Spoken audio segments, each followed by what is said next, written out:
Hi guys, Dave here.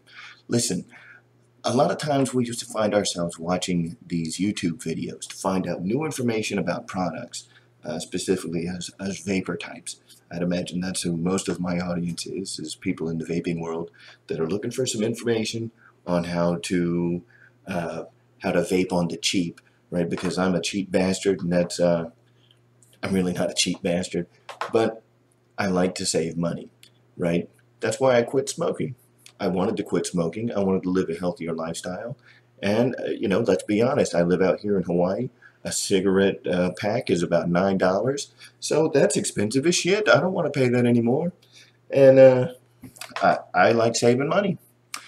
So, when I approached the vaping world, I kind of entered into it with the idea of saving some cash.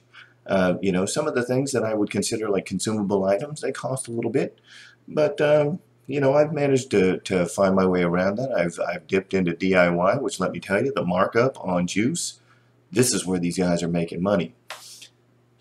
A lot of it. So, I may do some videos in the future about DIY juice making because you can really save yourself a lot of money.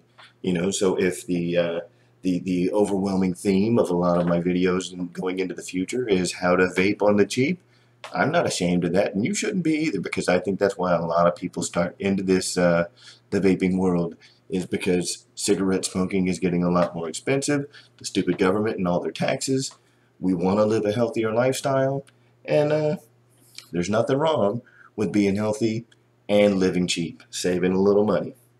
We all like cash. So, what I find myself doing a lot is before I go and I buy a product, I like to look at the reviews. The reviews that are done by some of the people that we have placed a lot of confidence in. People like Grim Green, people like Phil Basardo. Love that guy. Love watching his videos. And I also am a big fan of, eSig Advanced and Phased. I think he does a fantastic job with some of his reviews. He's, nothing flashy. He doesn't really get personal with it. It's just his scientific approach to reviewing some of these PVs that are out here. Now, one of the reviews that I watched not that long ago was the what some of us may consider now the infamous Battle of the Clearamizers that Phil Basardo did, towards the end of 2012.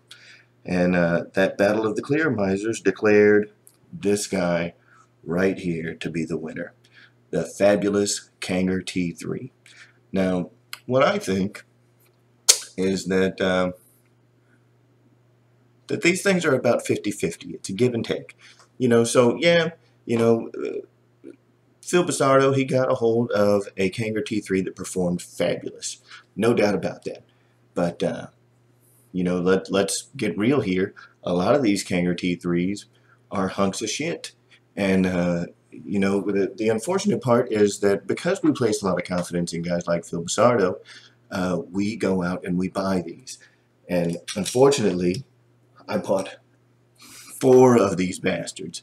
And let's face it, when I'm trying to vape on the cheap, when I spend a little money, now these are the MT3s, by the way. I know some of you guys are probably looking at these things going, what the fuck are those? And these are the Kanger MT3s, which are just T3s with a pretty colored jacket on it. I really like the red, by the way. You really can't see how sweet this red is, but it's like a deep, dark red wine color. It's, one of those neat colors that kind of gets dark and red at the same time. It's almost like a black cherry. I really like it. So anyway, they look good, and I really want it to perform. So, I know that some of the overwhelming opinion out there is, well, if I buy this thing and it leaks all over the place, why should I be the one that has to fix it? And let's be honest, the price that I paid for 4 of these things, that's about $25 in investment. They're $6, $7 a piece. You got to pay a few dollars to have them shipped out to you. And why wouldn't I want it to work? I just want it to work. That's it. So when I get them and they do leak all over the place, I feel, you know, like in order to get the best return on my investment, there's got to be something that I can do to fix the problem. Because I can't send this thing to China and have them fix it. China, man, fix your own shit, have better quality control, and make sure that we don't get a crappy ass Kanger T3 in the future. Because, I mean, to be honest, it's a neat innovation. I really want it to work. And with a few of the tips that I'm going to share with you guys today, it will work. And I apologize for my filthy mouth. The truth is, I was a sailor. I cuss like a sailor. If you don't like it, these reviews are probably not going to be for you. I'm not going to bleep it out. YouTube doesn't censor it. There's really nothing wrong with a little cursing every now and then. So, it happens. And I apologize. I guess we can put a not safe for work thing. Not safe for your children. Probably fine at work, depending on who your boss is. Alright, so let's get right down to it. I'm going to look at a Kanger T3. This was, have to smell it to make sure that this is the one I've been using. This is one that I had in use, and I'll be honest with you, it leaked all over the place. It leaked everywhere. It was getting all over my battery, you know, through the air hole in the bottom of the, you know, the center post. It was just leaking everywhere. The thing is just a mess. You know, so I'm going to pull this thing apart here real quick. And we're going to look at some of the fabulous. All the wicking material has just completely fallen out of it. Alright, so that's one of the problems. Alright, so what we're going to look at is a couple of the leak points. This will be, you know, for lack of some better terminology, this is going to be my take, you know, or my opportunity to show our YouTube crowd out there just what makes these Kanger T3s so great, which I think was covered pretty well in Phil Basardo's review of the Kanger T3, so we're not going to really get too much into what makes it fabulous, but we are going to let you know exactly what makes it shitty. Inside these Kanger T3s, in fact, you know, I think that you can kind of see right now that if you get it in just the right light, there we go, you can see straight through that guy. Alright, that's problem number one. Can you see that? Like inside the mouthpiece, you can see a light in there. That light is the light behind me reflecting through the air passage of the Kanger T3 and out the mouth hole. Out the mouth hole. Inside that mouthpiece, there's a little metal ring inside there. That metal ring is the top of the tube that runs right down on top of your wicking system.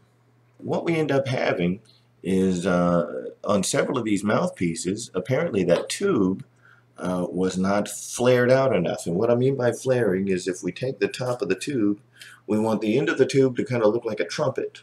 Alright, so instead of just being two flat surfaces that go straight up and down, we want the top to kind of flare out. The person that did one of the first videos to teach us how to flare these things used a pair of scissors. What I have is a scratch awl. I'm going to use this awl inside the mouthpiece of this here Kanger T3 to fatten up that tube. Right, so we just take it and we poke it down in there and we kind of work this thing around like so, and that will flare out the metal post in there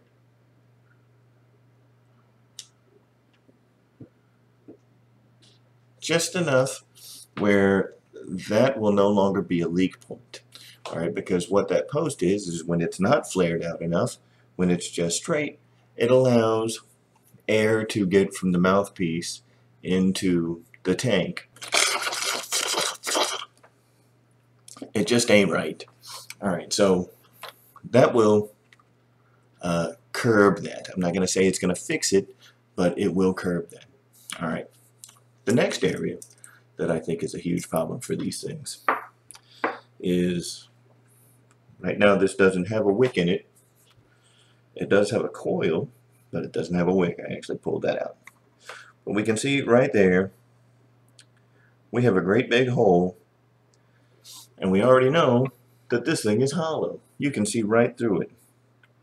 You know, we're actually looking at the air hole at the bottom, and you can see the color of my head right through that tube. Alright, so this is going to be inside the tank. This tank sits on top of here, so that hole is right inside the tank.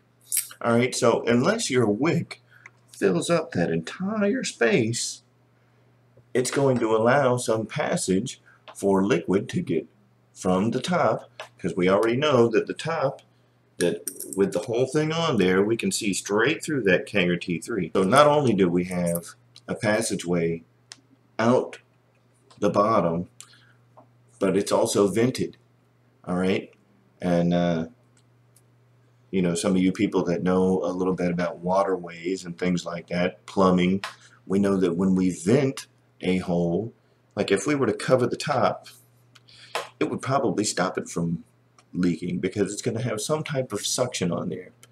Alright, so they could easily fix this by putting like a little flapper or a little check valve or something in there where the air will only come out this way. Whenever you take a draw on that mouthpiece, that's the only time that air is going to be allowed through there. It's going to be a one-way air passage, right? But because it's just wide open like that, it makes the whole tank vented, which means that the ability for liquid to get out of the air hole on the bottom is very, very easy. When we create our wick that's going to go into that place, into that hole, we want to make sure that it fills up as much of that space as possible. Alright, so depending on the wicking material that you're using, whether you're using cotton or silica, you know, you want to make sure that you have enough of it in there to fill the hole, but there's a fine line there. You don't want to have it clogging the hole either, because the juice has to get in, right? So if the silica or the cotton or whatever you're using, if it's too compressed, if it's too tight inside that hole, it's going to restrict the ability for your juice to wick into it.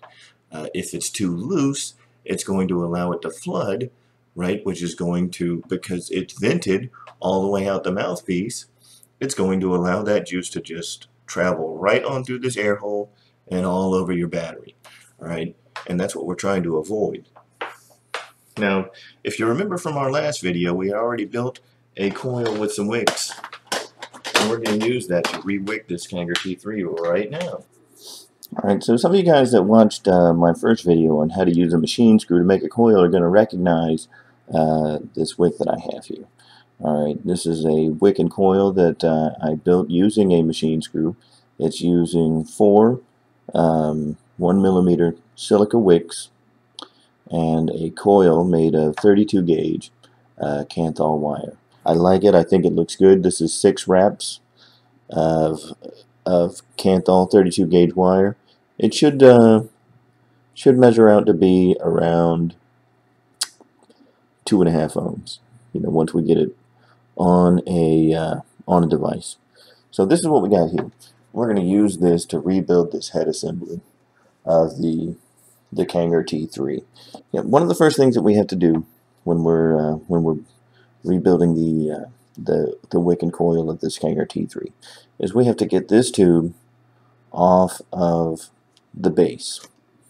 Alright, to do that, we're going to take this silicone cap and slide it off of the tube. We can set it off to the side. Alright, in this tube, it's just pressure fit in there. If you can see right there, you know, here's the tube.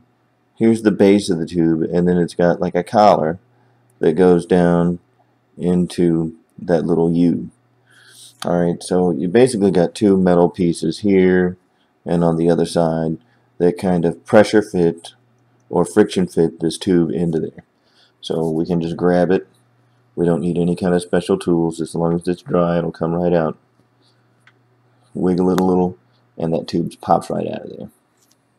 If we look in the bottom of our head assembly for the Kanger T3, we'll see the center post, which is right here, and then immediately under that center post, which you can kind of see right there, there is a rubber gasket that that goes between the base and the center post itself to insulate the grounding area from the middle.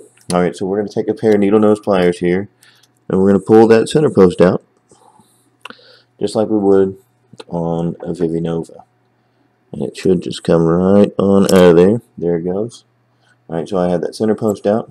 We're going to use these needle nose pliers to pull out that rubber gasket.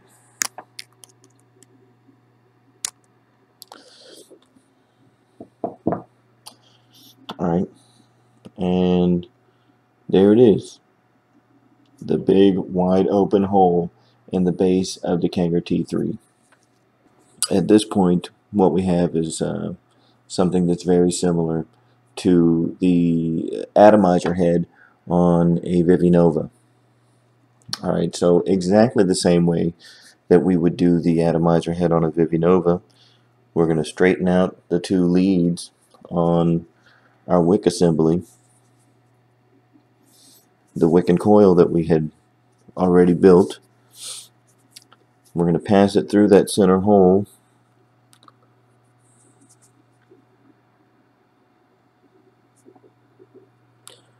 We actually want to pass both leads through the center hole and just kind of seat that wick down into the middle there. And then we're going to center the coil assembly right into the middle of that tube. And now we're going to flip it over so you can see what we're doing on the bottom side.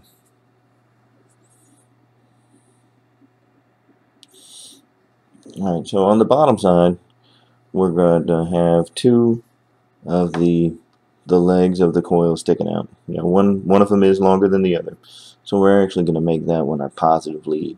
Alright, so exactly the way that we had our Vivinova, we're going to thread one of those through the center of the gasket, and then we're going to seat that gasket into that area. Alright, and then I'm going to use my needle nose pliers to kind of push one of those leads over just a bit.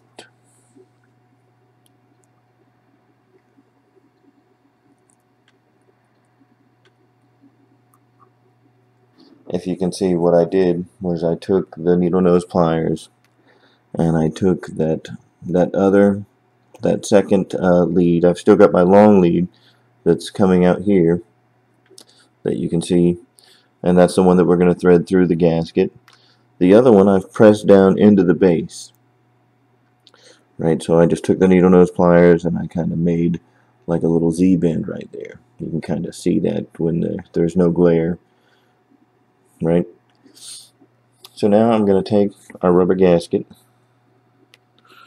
I'm going to thread what is going to end up being our positive lead through the center of the gasket, and I'm going to use the pliers to get that center gasket pushed down into the base of the Kanger T3. We've actually got it seated all the way down in there now. I do believe. I'll give it a few more little pushes there around the edge to make sure that we're all the way in. Alright, but we have our gasket reseated. And we're going to take that positive lead and we're going to take that one and bend it over to the side as well.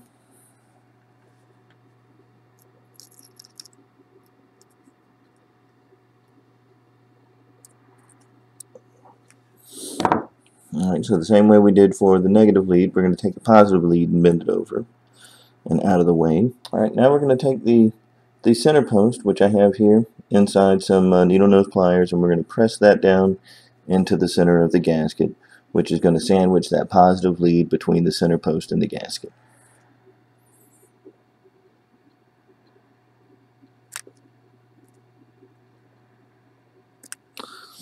There we go. Alright, so now we have the positive lead and the negative lead.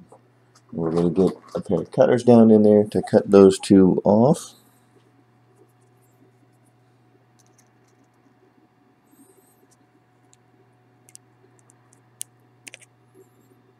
Alright, out comes the negative.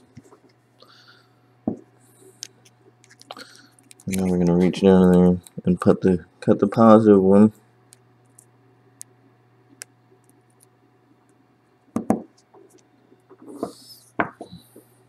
Alright. All nice and pretty. We're looking at the top of the coil again. So we've got our coil assembly now. And at this point, I want to go ahead and test that coil assembly. So I am going to take this thing, and right now, the only device I've got with me is this LavaTube V2. Some of you may know that LavaTube V2 has all it's got is a flat 510 connector. So we're going to need to use a 510 to Ego adapter. Thread that into the base of our T3 head assembly until it's snug there. Alright, and now we're going to thread this into the LavaTube. And here's my my new base assembly, head assembly, atomizer, whatever you want to call it, for the Kanger T3. And I'm going to screw that into the 510 connection of my LavaTube. I want you guys to be able to see the resistance that we got from 6 wraps of the 32 gauge Kanthal around the 440 machine screw that we used before.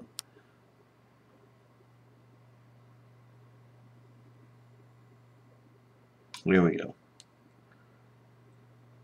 So we can see that that's 2.3 ohms, and that's about perfect.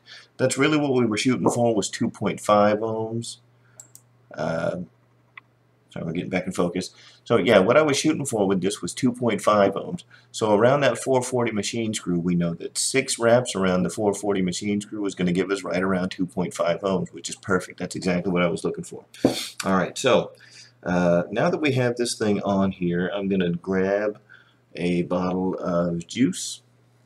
This is, by the way, a DIY peaches and cream. I use the Flavor Apprentice Juicy Peach. Highly recommended if you guys are if you like juice flavors or you like fruit flavors. Let me tell you, the Flavor Apprentice Juicy Peach, #1. Great stuff. Alright, so we're going to dab a little bit of that onto the top of my coil assembly here. Alright, and we are going to fire away, and here we go, the first firing of our new coil.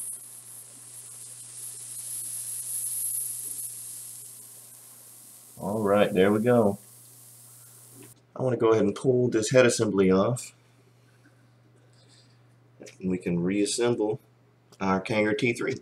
Alright, so what we want to do is we want to trim these wicks to be even with the edge of this wick assembly so they don't get caught in there when we put the tank on. So we're just going to take some clippers and cut those wicks on either side of that O-ring where they stick out of the side here, just enough to not get caught up in the tank as you're trying to thread the tank onto the base. So you'll see me do that here and here.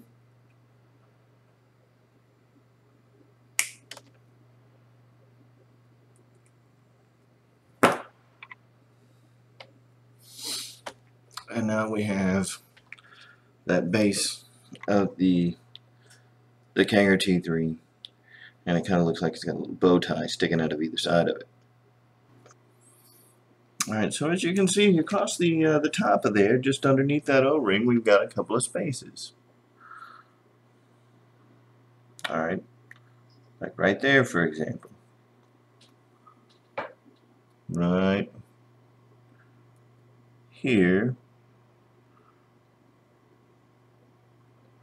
we've got a space, and just over here we've got a little space. Alright, so what some people are describing as a flavor wick for the Kanger T3, I like to call it more of a plug for that stupid hole. Right now I'm just taking a piece of some of the excess that I cut off of the wick, and we're going to cut two little pieces and fit them down in there on top of our assembled wick and coil assembly. I've just taken two small pieces of that 1mm wick and kind of draped them over that coil. Alright, and what that's going to do is it's going to kind of act as a kind of a dual purpose, as what some people refer to as a flavor wick. But in this particular case, it's going to be acting as a plug to really kind of get a good seal in that hole to make sure that we don't have a bunch of juice getting down in there and leaking all over the place. Alright, so again, here is the assembled T3 head assembly with our new wick and coil in it. I'm going to put that gasket right back on there, and this brings us to a third potential leak point, this gasket. Alright, because what happens is we have an air tube that goes through the center of the tank, which you can see it right there. That center tube goes through the middle of the tank, and it seats on top of this little gasket right here, that little silicone gasket. Alright, so we don't want to fully seat that silicone gasket onto the center post. Right, we want to leave it raised up just a hair. So as we insert this into the tank, it makes a better seal as we screw down the middle here and let that action compress that gasket down onto the center post. Now we're going to unscrew it and see what we got here. Alright, so now I feel like I am ready to fill this thing up with some juice. I got my juicy peach here again. We're going to go ahead and fill up our tank and give this thing a vape and see how it does. Alright, by the way, for those that are curious, you probably can't see it right now. Yeah, you kind of can. You can see the top of the tube through the sight glasses in the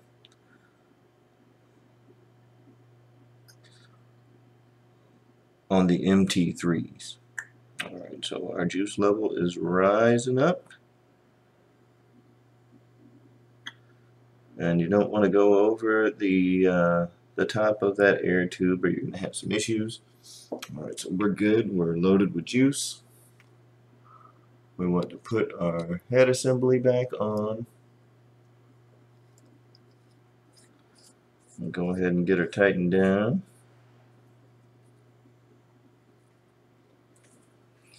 Alright, and you really want to get that thing on there pretty good. I mean, we know that it has a potential to leak, so we want to make sure that it's that everything that we can seal is sealed.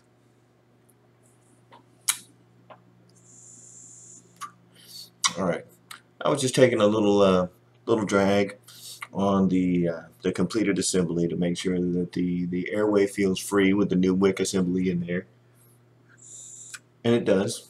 The draw is not too tight, not too loose.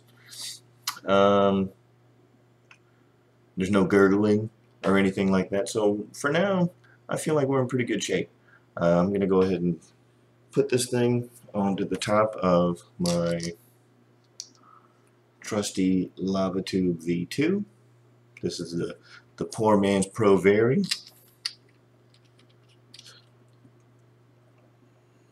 Alright. Again, we're still at 2.3 ohms. So I'm going to run this thing down to about 4.3 volts. And we'll give it a vape. Hear it crackling down in there.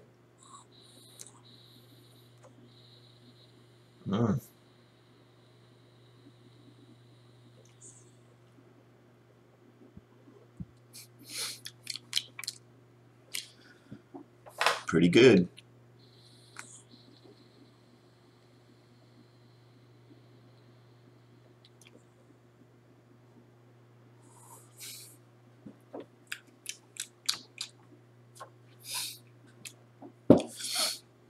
So far, the taste is good. The vape is good. I think I may need to bump up the heat just a little bit. I like to vape a little warmer than most people. I've got this thing set to 4.7 volts now.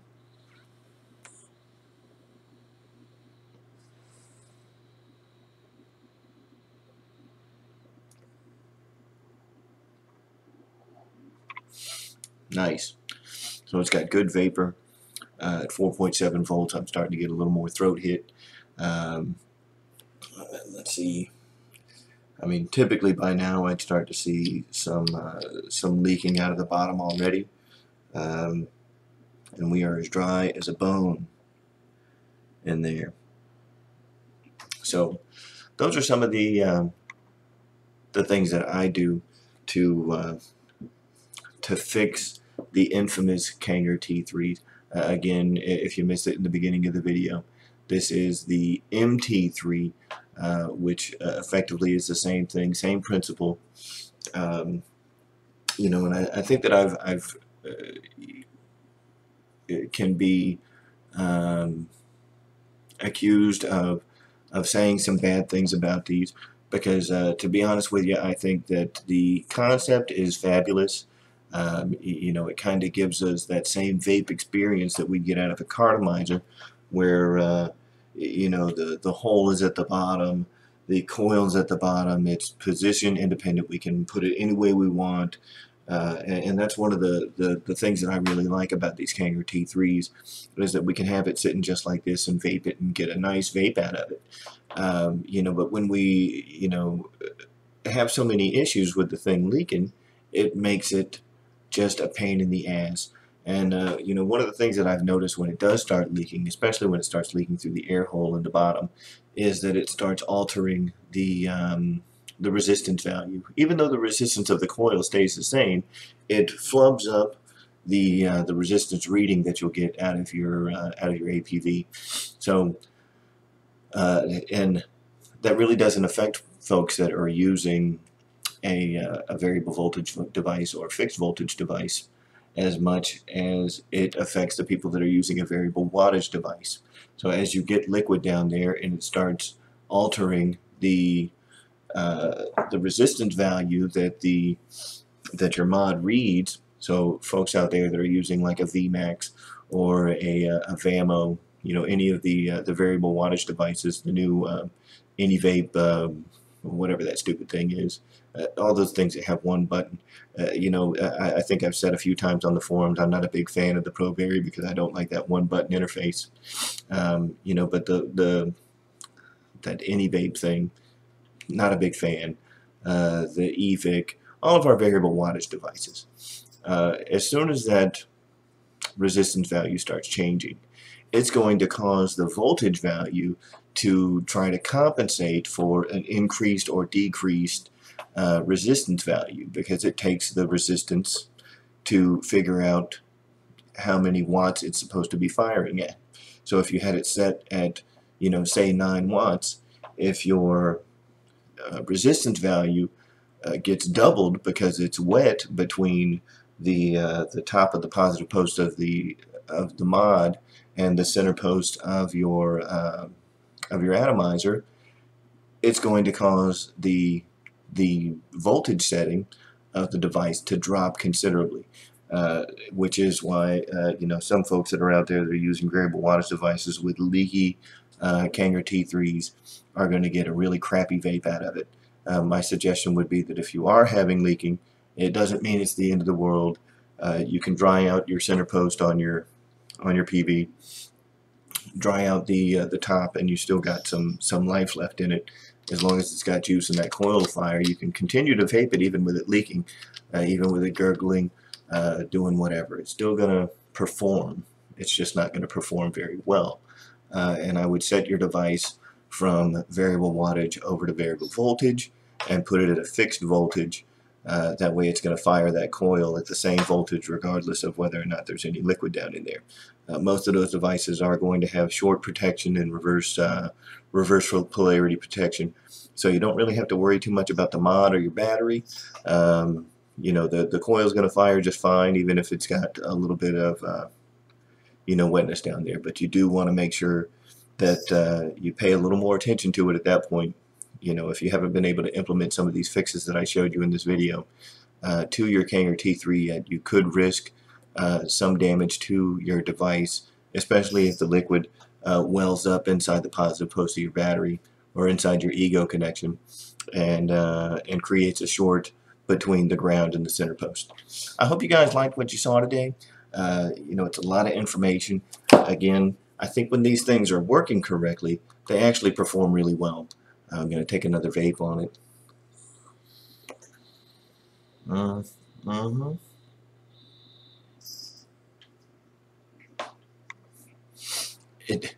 It does really well when it's working right. You know, but unfortunately, and again, Phil Basardo, if you ever see this video, like I said before, I mean, we love you. We, you know, I think the vaping community as a whole has really embraced you as one of our guiding lights, so to speak. You know, especially with product recommendations. And again, you know, I went out and I bought 4 of these things based on your praise of them.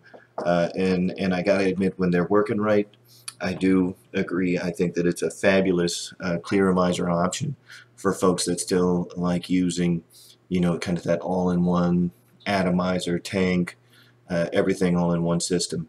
It's a great clearomizer, guys, but they do have their issues. And hopefully some of the tips that I shared today is going to help you to get those issues resolved. You know, I hate to keep bringing, you know, Phil Basardo into this, because I know I've seen your video where you kind of complained that we shouldn't have to fix it. And let me tell you, I absolutely agree with that. We shouldn't have to fix it. If the Chinese had better quality control, we wouldn't have to worry about it to begin with.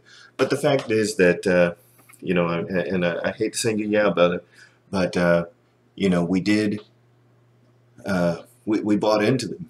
You know, we bought into them full circle as soon as you recommended it as the #1 clearomizer on the market. There was a lot of people that bought into the Kanger T3 hype, and you know, I think it's with good reason. They do perform great. You know, but for all the folks like myself and plenty of other people in the vaping community, you know, we bought into the Kanger T3. There's a lot of devices out there that are not working as intended. So taking some of these tips can get your Kanger T3 performing the way that we saw on Phil Basardo's video.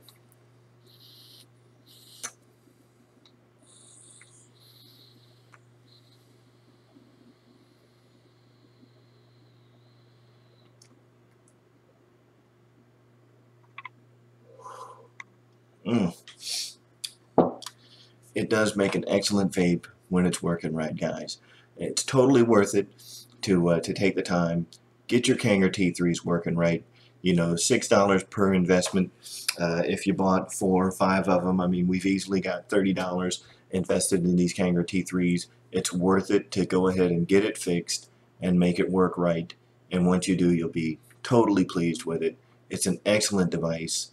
And again, I share, you know, some of the other reviewer sentiments on the Kanger T3. I think it is fabulous when it's working. The huge caveat there, when it's working. You know, so far I think that, you know, I have seen so many posts out there of folks that are saying that the vape is weak, that, you know, they're getting leaking everywhere. Once you fix those leaking issues, the thing vapes great. You know, so take the time, fix your T3, take some of these tips, take my other video on how to wrap a coil. It's worth it. You know, once you can wrap that coil, once you can re-wick these things, once you can fix those leaking issues, your investment into the Kanger T3 is going to pay off with big dividends of a great vape and really a great product. Anyways, I think I'm rambling on at this point, so I'm going to go ahead and wrap this up. Again, those are some of the issues with the Kanger T3. I hope you guys enjoy the video. Stay tuned. We're definitely going to have some more stuff going on here. I've got these Vivi Novas. I've got a Phoenix rebuildable that should be here. Today's, I think it's, excuse me, I want to say it's Wednesday, so I should have a Phoenix rebuildable and an AGAT rebuildable, as well as a 510 bridgeless atomizer. So I'm gonna have some maybe some dripping videos. I've got some you know, a drip shield and a couple of drip tips on the way from Empire Mods in New York City. What's up? And I've also got a glass tank for the AGAT Plus coming from IB Tanks. I hear that those are excellent tanks, and that the glass tank that comes from Discount Vapors when you buy the AGAT Plus kind of sucks. So you know, I went ahead and invested in that glass tank from IB Tanks. So as soon as I get those here, we're going to be posting up some new videos of the AGAT Plus, how to do the coil on those things, how to do the stainless steel mesh, and you guys are you know, feel free to watch those. We're going to be taking a little bit of adventure because I've never done stainless steel mesh. I've never tried to build one of those rebuildable atomizers before, so it should be a lot of fun. I think with you know, with some of the methods that I've been able to pick up through the you know, through the rebuilding of the T3s and the Vivi Novas, and the you know, I've got some Vision 2.0 theramizers as well, that that it shouldn't be too difficult. It might be, I don't know. If it ends up being a pain in the ass, though, you're gonna get to see it. We're gonna share that experience. So hopefully here in a couple of days we'll get those RBAs and give them a whirl. In the meantime, you guys have fun, vape hard, stay safe, don't smoke, and do whatever you got to do to stay off the stinkies. The Kanger T3, guys, when it's working, it's fabulous.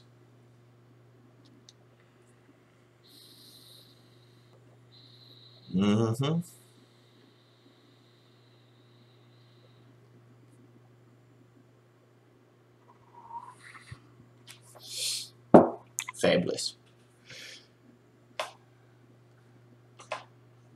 Again, guys, you're vaping with Dave. It's been great. Stay safe out there.